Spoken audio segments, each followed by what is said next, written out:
मौर्य ने बड़ा बयान दिया है। हिंदू राष्ट्र के सवाल पर जवाब दिया है स्वामी प्रसाद मौर्य ने और कहा है कि देश संविधान से चलेगा, बाबाओं के बयान से देश नहीं चलेगा। मक्खी मच्छरों के भिनभिनाने से बादलों की आवाज नहीं निकल सकती, ये कह रहे हैं स्वामी प्रसाद मौर्य।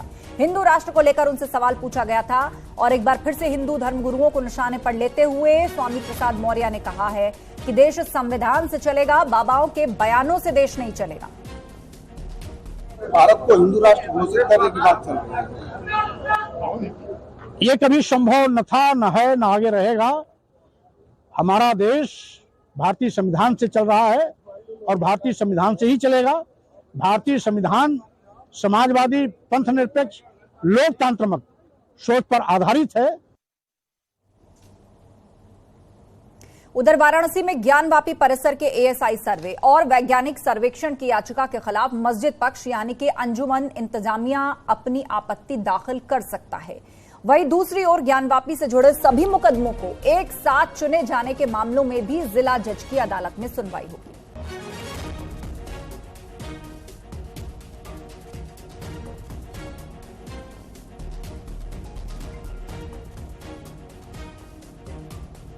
सभी केस की एक साथ सुनवाई की मांग की जा रही है। जिला जज की अदालत में इस मामले की सुनवाई होगी।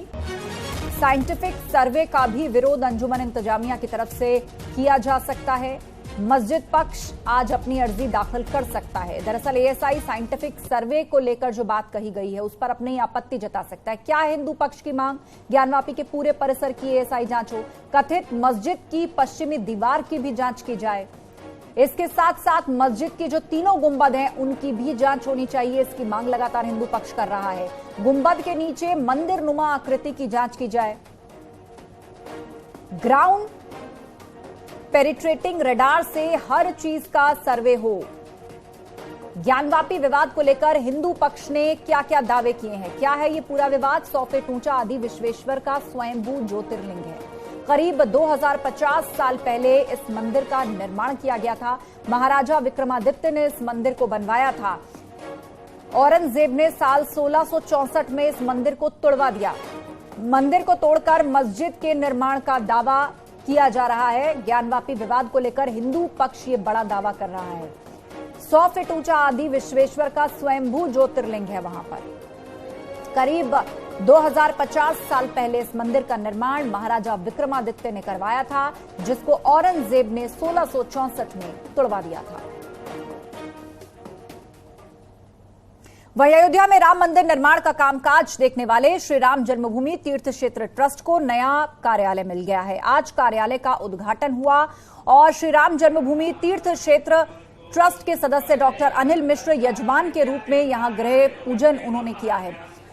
राम जन्मभूमि के पास रामकोट इलाके में श्री राम जन्मभूमि तीर्थ क्षेत्र ट्रस्ट का स्थायी कार्यालय बनाया गया। के बीच जंग लगातार जारी है। इस बीच बृजभूषण शरण सिंह ने सभी तरह की जांच के लिए तैयार होने की बात कही है।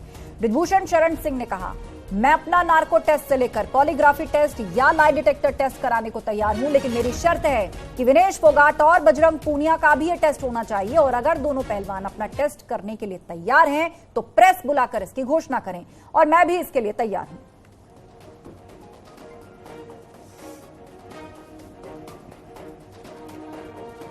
तो बृजभूषण शरण सिंह ने यह बड़ी बात कही है और कहा है कि मैं सभी test narco, polygraphy, lie detector सब करवाऊंगा, लेकिन ये टेस्ट बजरंग पूनिया और विनेश फोगाट के भी होने चाहिए।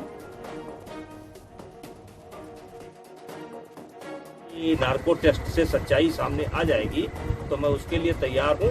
हाँ, जितने लोगों ने भी आरोप लगाए हैं इनके साथ और बजरंग पूनिया और विनेश और जिन जिन खिलाड़ियों ने आरोप लगाए हैं और हम केवल हमारे ऊपर लगाए हैं, तो इस पक्ष से तो केवल हम हैं और उस पक्ष से ये 7 है, 8 है, 9 है, 10 हो जो है, तो सबकी जांच करा ली जाए।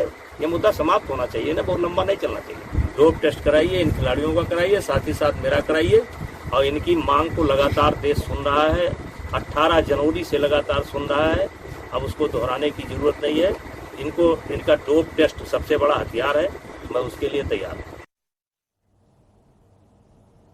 अगली खबर की ओर बढ़ते हैं। गोरखपुर दौरे के लगातार तीसरे दिन सीएम योगी ने जनता दरबार लगाया और लोगों की समस्याओं को सुना। सीएम योगी ने आज जनता दरबार में करीब 300 लोगों से मुलाकात की है, उनकी समस्याओं को सुना है। अधिकारियों को फौरन समस्याओं के समाधान निकालने को कहा।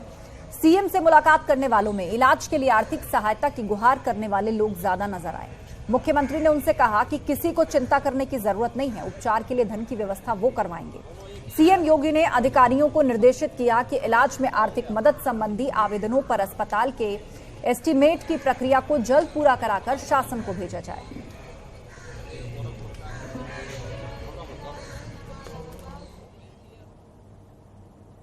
और इसी के तौर बोले हैं कि इन मदरसों में विदेशी फंडिंग के अलावा पाठ्यक्रम भी ठीक नहीं है। ये मदरसे बच्चों के भविष्य को चौपट करने का काम कर रहे हैं। ये पाठ्यक्रम ऐसा नहीं है जो देश के विकास में सहयोगी हो। उत्तर प्रदेश में तमाम अवैध मदरसे पाए गए थे। इस पर कार्रवाई के लिए यूपी सरकार ने मन बना लिया। हमारे साथ मौजूद है मंत्री जेपीएस राठौर। राठौर साहब, 8000 से अधिक मदरसे अवैध पाए गए थे सर्वे में, जिनमें 4000 से ज्यादा ऐसे मदरसे हैं जिनमें विदेशी फंडिंग पाई गई है। आगे का क्या स्टेप होगा? ऐसा है कि ये जो मदरसे हैं, इसलिए लगातार सरकार का ये कहना है कि ये रेगुलराइज किए जाएं और लीगली चलाएं। सभी प्रकार की जो सरकार की मान्यता हैं वो मान्यता लेकर ही चलाएं। लेकिन इसके बावजूद भी बहुत से मदरसे अवैध रूप से चल रहे हैं। उत्तर प्रदेश में नहीं, पूरे देश में चल रहे हैं। आसाम में भी किस तरीके से अवैध मदरसों को बंद किया जा रहा है और उत्तर प्रदेश में भी माननीय मुख्यमंत्री योगी आदित्यनाथ जी ने इसको एक जो भी अवैध इस तरीके से मदरसे या शैक्षणिक संस्थान चल रहे हैं उनके खिलाफ एक मुहिम चलाई है। और इन लोगों को जो अवैध फंडिंग हो रही है, और निश्चित रूप से वहाँ पर जो पाठ्यक्रम है वो ऐसा पाठ्यक्रम नहीं है कि जो आगे बच्चे को संस्कार सिखा सके, शिक्षा अच्छी दे सके और देश के विकास में वो सहयोगी हो सके। वहाँ पर इस प्रकार के संस्कार दिए जा रहे हैं जो कि आगे उन बच्चों का कोई भविष्य नहीं हो रहा, उसको भविष्य को चौपट करने का काम ये मदरसे कर रहे हैं। तो ऐसे मदरसों पे जितनी जल्दी हो सके मतलब लगाम लगानी चाहिए। ऐसे मदरसों को जो अवैध तरीके से चल रहे हैं बंद करना चाहिए और सख्त से सख्त कार्रवाई होनी चाहिए। इस तरीके से किसी प्रकार के क्रियाकलाप को कोई भी संस्था, कोई सरकार मान्यता नहीं दे सकती।